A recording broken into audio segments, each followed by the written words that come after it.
this discussion is just going to be a bit of an introduction to open source. We'll talk a little bit about what open source is. It's a candid thing. Be under no illusion, it's not legal advice. Okay, it's just a very candid idea of where we're at with open source. Okay, so in the beginning, does anyone know who this person here is? Well done. I'm impressed. Does everyone hear that? Her name is Ada Lovelace. Anyone know, apart from you, anyone know who she is and what she did? Yes. Your turn. She is referred to as the grandmother of programming in the sense that she actually wrote the first programming. Correct. And found the first computer bugs. Correct. So we go back 1842. People don't realise people were programming in 1842. Ada Lovelace wrote a program for a soon-to-be developed mechanical computer, and it was basically just to run an algorithm. But in doing so, she wrote what is generally acknowledged as being the first computer program. Not because there was a concept of open source or free software, but nature of the technology at the time. It was in fact open source. So the first computer program that ever existed was in actual fact an open source program.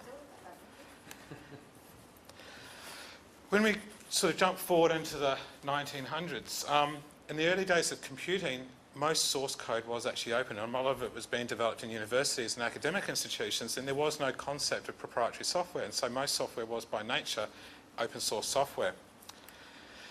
Then in the 60s and 70s, you had the emergence of a commercial arm of software development. So you had the likes of IBM in the 60s, Apple, Microsoft. That's Microsoft's first logo.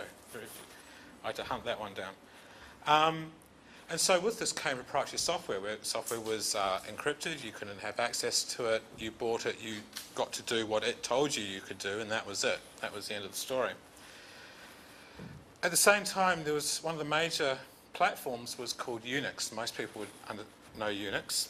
And in the 80s, a gentleman by the name of Richard Stallman created GNU. And GNU is, what's the term, a recursive anagram or something or other? Basically, GNU stands for GNU is not Unix, but it was built to replicate Unix and the functionality of Unix. And it was free software. So we're not saying open source yet, it was free software. And one of the problems he had in the early days was that they had lots of components of this and they were under different licenses that weren't necessarily compatible. And so in the early 80s, or the mid-80s, he created the GPL license, version 1. And so that was the beginning of free software movement. And as a part of that, he wanted to ensure that people who used his software maintained and got to take use of 4 basic freedoms. And those freedoms were the freedom to run the program as you wish for any purpose, which is fairly self-explanatory. The freedom to study how the program works and change it so it does your computing as you wish. Now, by nature of being able to do that, you obviously need to see the source code. Therefore, the code was open. It had to be in order to satisfy that requirement. Fourth one was the freedom to redistribute copies so you can help your neighbour. Again, fairly self-explanatory. You could take what you'd done and pass it on to the person next to you. And lastly, the freedom to distribute copies of your modified versions to others. Now, in order to do all this, something became apparent. That was that the source code to satisfy most of those had to be open. There was still no concept of open source software. It was just a requirement that the code had to be available for those who were going to get it. That carried on for several years, in fact, almost 2 decades. And then in the 90s, the late 90s, Christine Peterson, in a meeting in Netscape, who were about to open source, or what we would soon know as open source, their software, coined the phrase open source. And one of the reasons they did it was, up until then, there had been the free software movement. And the free software movement, which came from the GNU and from GPL, had over time become regarded in the commercial world as a bunch of left-wing hippies, basically. And so the commercial world wasn't very adaptive or responsive to the idea of open source software or free software because they thought it held a whole lot of inherent issues with it that wouldn't be compatible with commercial software. Then a gentleman by the name of Eric Raymond produced a book called The Cathedral and the Bazaar, which I would suggest that anyone who's interested in the history of open source actually read this book. And along with that, they also established the Open Source Initiative. And the Open Source Initiative followed the ideals of open source. So we've moved a little bit to the right of the GPL and the free software movement.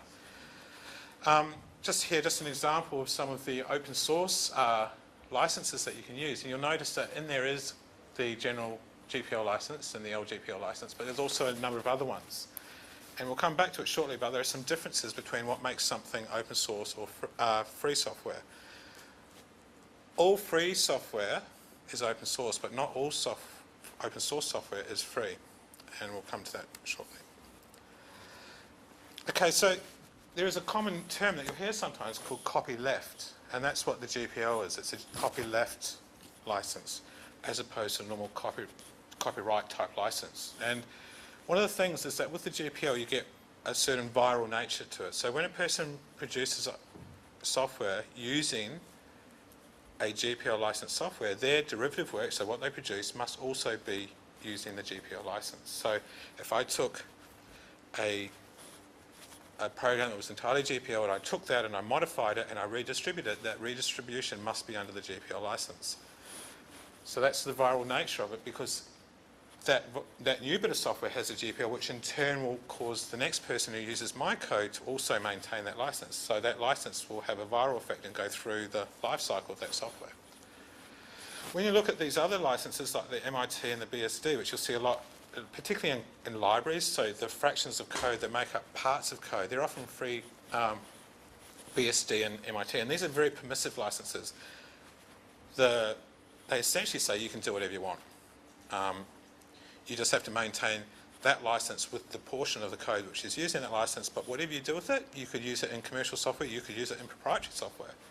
There's no restrictions in that regard. So you have this sort of, they're all open source licenses, but there's quite a big difference between what they're actually achieving and their license model. In the middle, you've got the LGPL, which is a slightly modified version of the GPL. It's called the lesser GPL, and the reason it's called lesser is because it holds less of the freedoms. Basically, it allows LGPL source code can be used in a non-open source end product, kind of like these two over the side. Okay, so the key differences. This is from GNU camp. The free software movement and the open source movement are like two political camps within the free software community. There are two different sides to it, and there are some people who are ardently free software based. There are people who are very much of the open source software idea. The quote I like best, and I've always maintained this one, Richard Stallman actually put it really nicely. He said, open source is a development methodology, free software is a social movement. And it's very true. You'll find that people who follow the free software movement, it's based on principles, it's based on a moral obligation they feel towards the use of the software, whereas open source is more about the code itself. It's more about what we're actually doing at a code level. It's making that code available for the next guy to use it and make use of it, not necessarily thinking about the social implications of that. Personally, I'm actually more on the open source camp. I'm a developer, so I think more about the code. I like the social ideals, but I'm actually not, for example, I'm not opposed to proprietary software. I personally think that proprietary software is a good thing, and that open source, free software and proprietary software actually work really well off each other and actually furthering the development of software in general. And my reasons for getting into open source are purely self-centered. I want as much software and much technology to exist in my lifetime as I can get, because I just love technology. If we can have stuff happen 20 years earlier and I get to use it before I die, well, open source and proprietary, it's all worked for me. So that's where I sit, and that's my personal reason. Everyone has a different reason. They're all valid. Okay, now there's some myths that surround open source or free software. You could put either. First one, and this is the one that comes up the most, open source software is free. Yes, it is, but it's not talking about cost. It's talking about the freedoms. It's talking about what you get to do with it. That's the freedom, or the free that comes with open source software. Those who remember the extensions directory for Joomla that came out 2007, I think, or 2008. One of the things that happened in 2007, we had a summit in San Francisco, and a very big decision was made at that time, or what turned out to be a big decision at the time. And that was that in the extensions directory, we were only going to have software that was GPL compatible. Reason being was that Joomla obviously is licensed under the GPL. In the Mambo days, people were flogging software of any license. There was Creative Commons license, there was GPL license. It was a free-for-all. But we got to thinking that, we're living by the philosophy of GPL. We should extend that to the community and to the ecosystem we build around, so we should be true to that.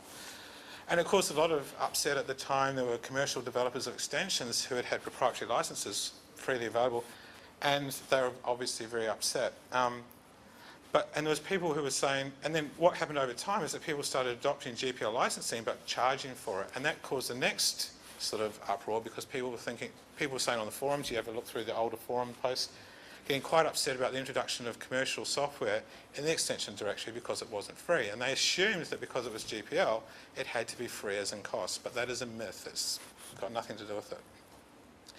Second common myth, particularly in the corporate world, is that open source software is insecure. Software by nature is insecure. Developers make mistakes. It's got absolutely nothing to do with the fact that it's open source. In fact, in my working history with software, I would actually put it to you that open source software is probably less insecure because that software code is out there for all to see. People are going to find mistakes in the code a hell of a lot faster than they will with proprietary software. In the news recently, you hear a lot of stuff about the NSA and various government departments that are making use of zero-day exploits or making use of exploits that they've found and keep quiet about.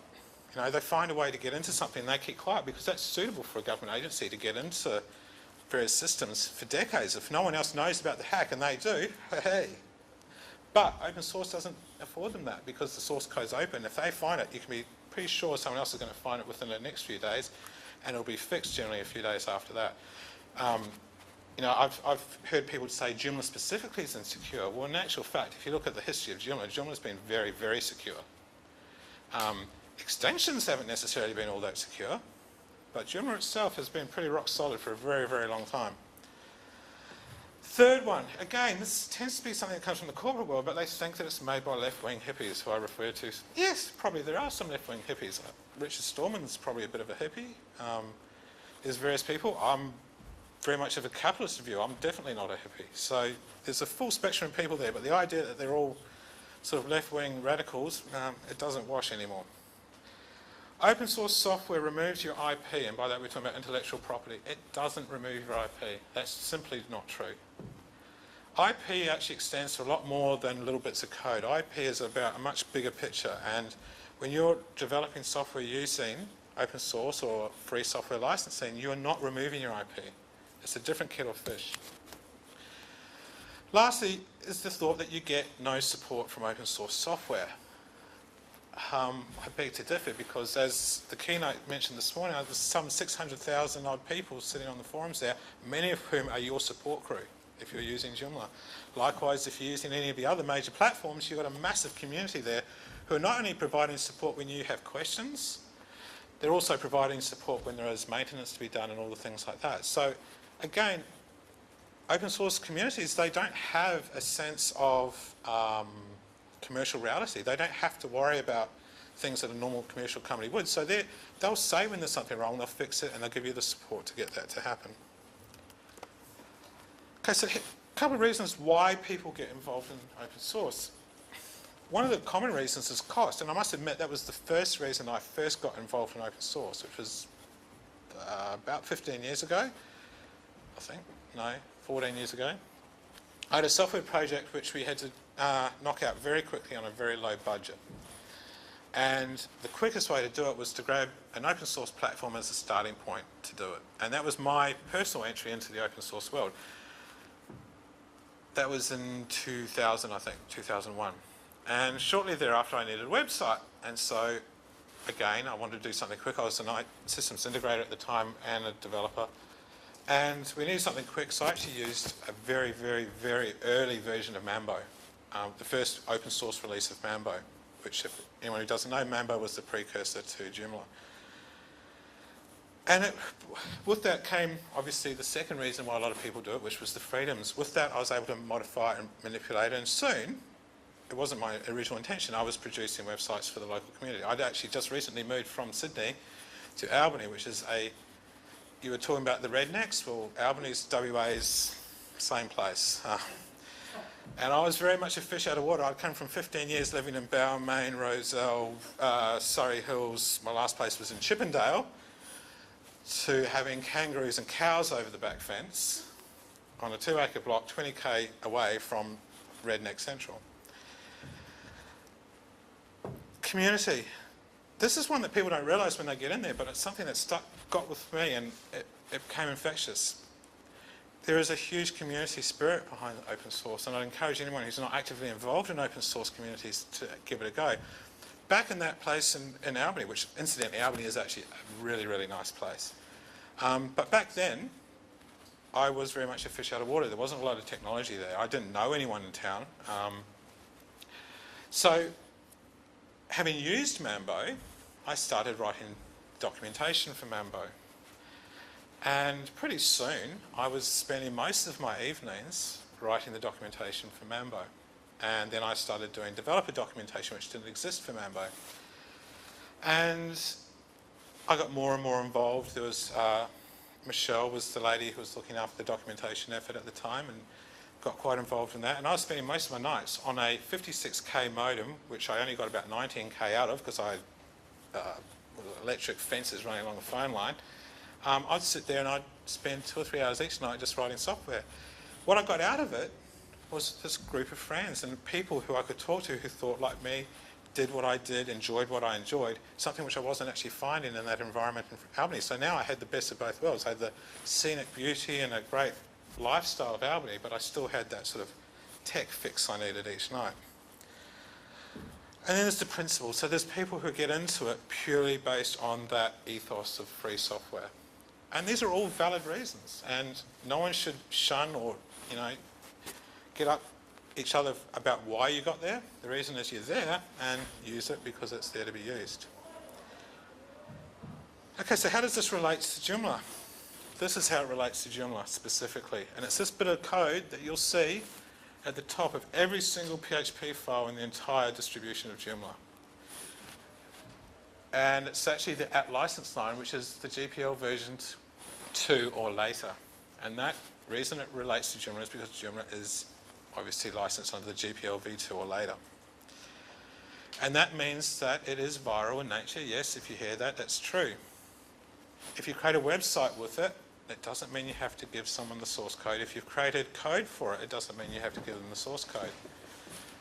Unless you distribute it. If you distribute it, then you're opening up a different kettle of fish. But when you're using it for clients, for example, by and large, they'll have access to the code anyway, but you're not under some sort of requirement to pass that code on to everyone else. The GPL license, incidentally, is enacted upon distribution. You don't distribute it, you don't have to give anyone anything. It's one of the big things, again, people don't understand. It's based on distribution. Something I wasn't going to mention, but I will mention at this point, is that you will from time to time see softwares that are available for Joomla extension set which are commercial and proprietary. And it is actually technically possible to do this because your PHP code needs to be open source because it is extending Joomla, which is under the GPL license, so it must be GPL. You will find that quite legitimately some organisations will have non-proprietary licenses over their CSS or their JavaScript, which technically they can do.